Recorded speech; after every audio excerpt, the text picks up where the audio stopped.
Hey everybody, Steve here. I'm gonna show you how to make some chili with my daughter, Madison. Hi. So, one of the first things we do is brown the beef. It takes quite a while, so we didn't show you guys that from the start to finish because there's no point. Next thing we're gonna do is cut some vegetables. So I'll show Madison how to do it, and then she'll continue on.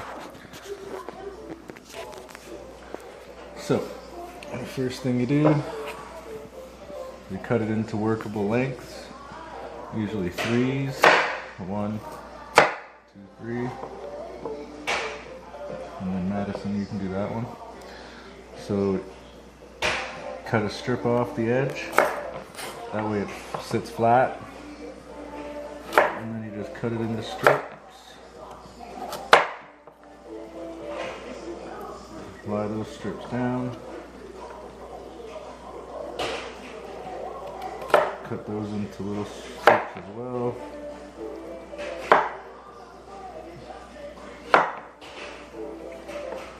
And they're all about the even length and size. Then turn them sideways and cut them up.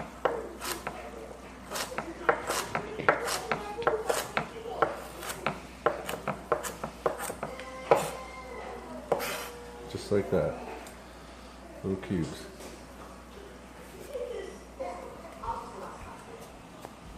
Again, cut a strip off the edge. Let it lies flat. Cut that into strips.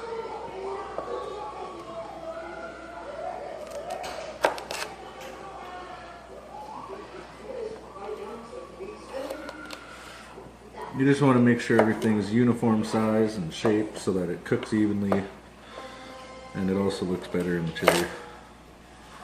Lots of ingredients in chili, so you want to make it look as presentable as possible. There you go again.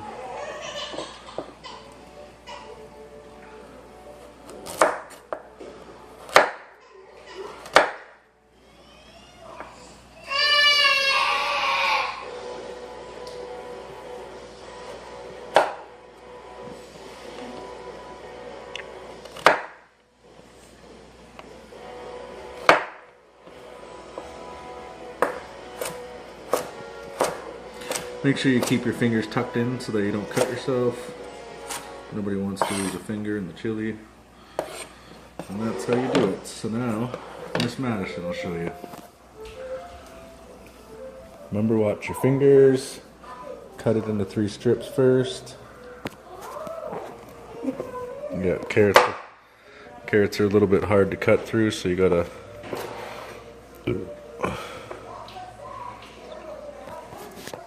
cut an edge off. An edge off? Yeah, here, hold this for a sec, and I'll cut it so that your edge is off, and then you can... So you gotta make sure you hold it firm. Cut a strip off. Then you lie it down, and now it won't move around. Now you can do it, but you have to make sure you hold it firm, okay? Okay. Give her. Give her. While you're doing that... Like this? You want to push down with the butt end of your knife, like that. Like, don't be afraid to put some power into it. I'll stir the beef.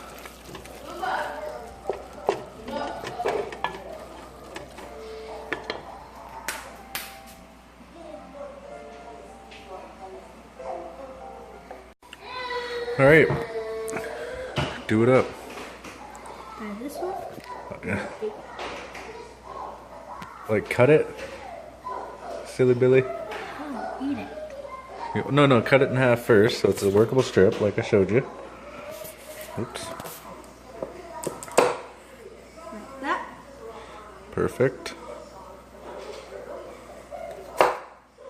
Perfect.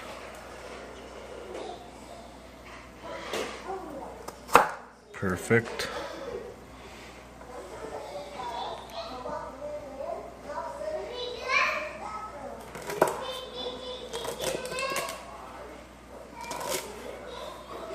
try to use more of the back of the knife. It's a bit, Back?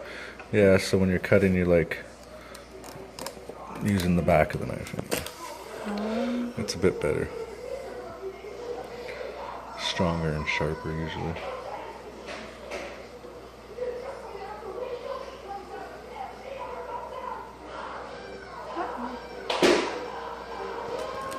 Doing a great job learning to cook.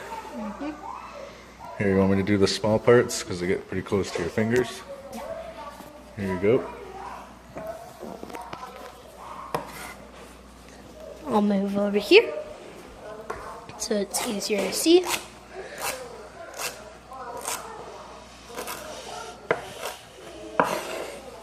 Okay.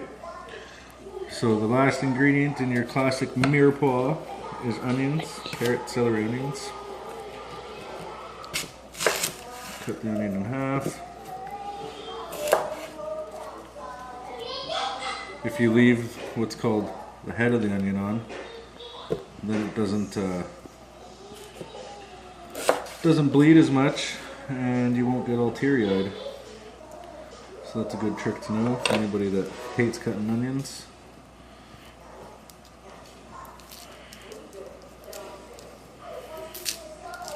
This onion's tough for some reason.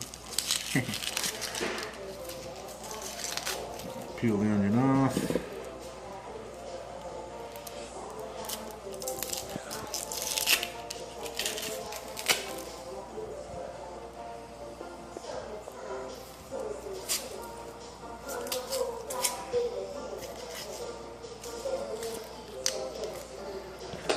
And you don't have to go all crazy and cut them down the middle like you see people do, because onions naturally have lines in them, so I just like to cut it.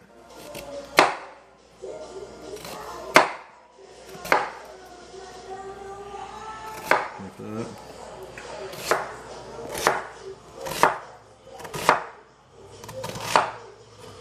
Just like that.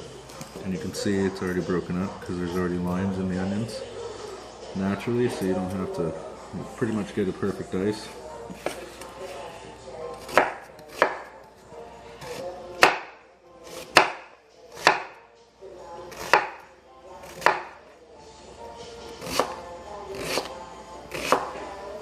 Okay, so when you look here, the beef is done, nicely browned. You want to make sure it's broken up into nice little pieces because A, it cooks evenly and it looks better, and B, none of those big chunks, you can be confident they'll be cooked all the way through. Sometimes big chunks will have raw meat in the middle of the chunk, so just break it up. Then you come over here, you take your ingredients, and you throw them in the pot. You can either pick up the whole cutting board and dump them in there, or you can do it like that. Want me to hold the board for you? Sure.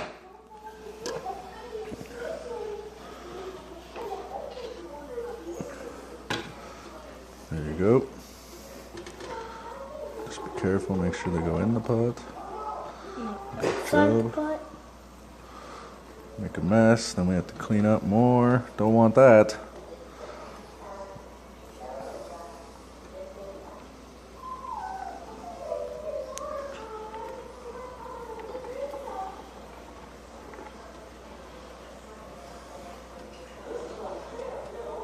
Okay. So while Madison's stirring that and holding this, you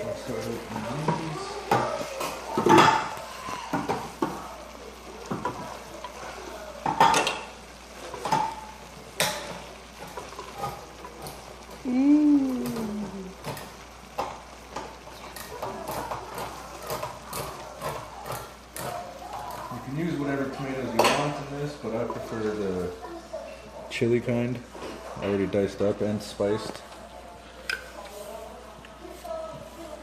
You want to add that in there, Maddie? Sure.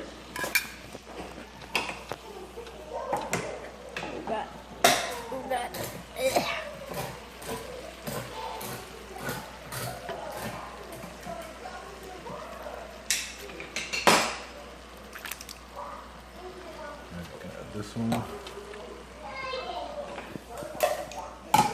which is Molasses and pork beans gives it a good sweetness.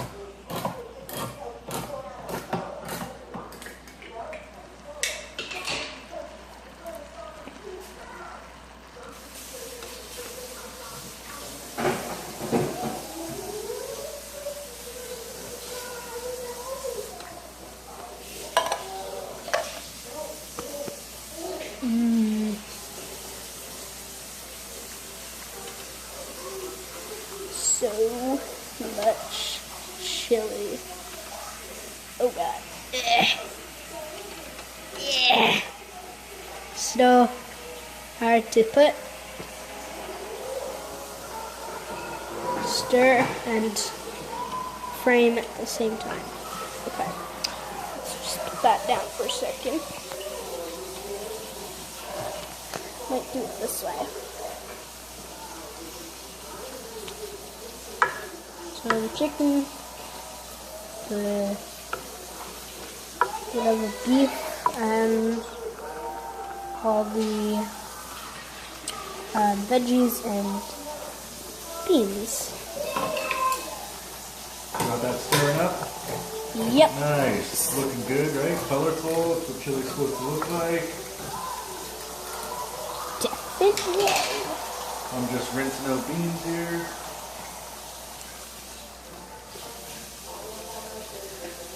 Whew.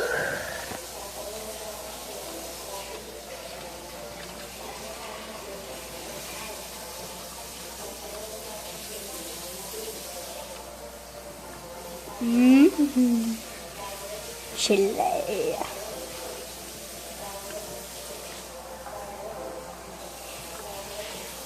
Oh.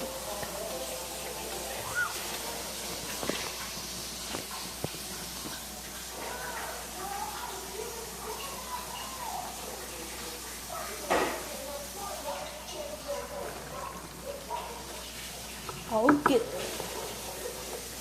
Alright. So we're just gonna leave that.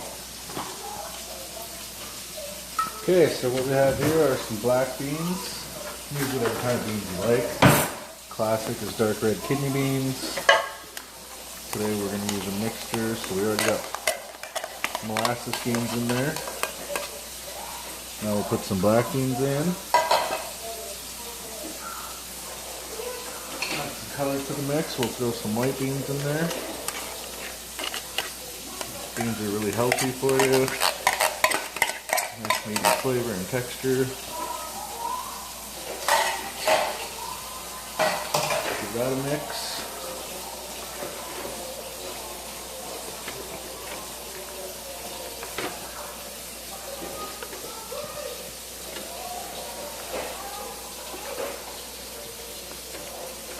Looking nice and colorful and healthy, tasty looking.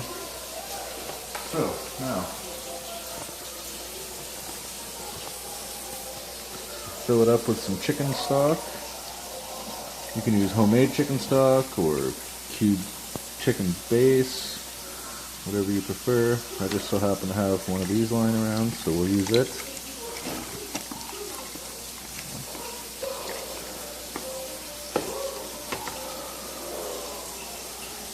Also, we're using ground beef in this chili. If you want, you can substitute the ground beef out for any kind of ground meat. Ground chicken's good and healthy. Ground turkey, even better. Just all personal flavor preference. There you go. One of the most important things to add, some chili powder. I like to add a little smoked paprika.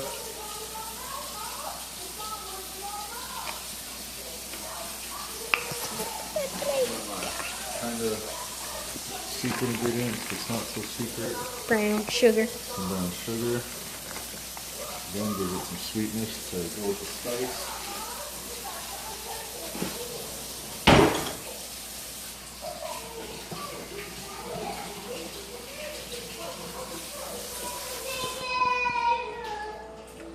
So now, stir that around. Let some of that, well, you let all the flavors come together and cook together nicely. And then you let it thicken up a little bit. Once it thickens up, we'll add some tomato paste just to give it more of a red color and tomato flavor. Let this simmer on the stove for a while, a couple hours if preferred. And there you have it. Some homemade chili put together by me and my daughter. Thanks for watching. See you later.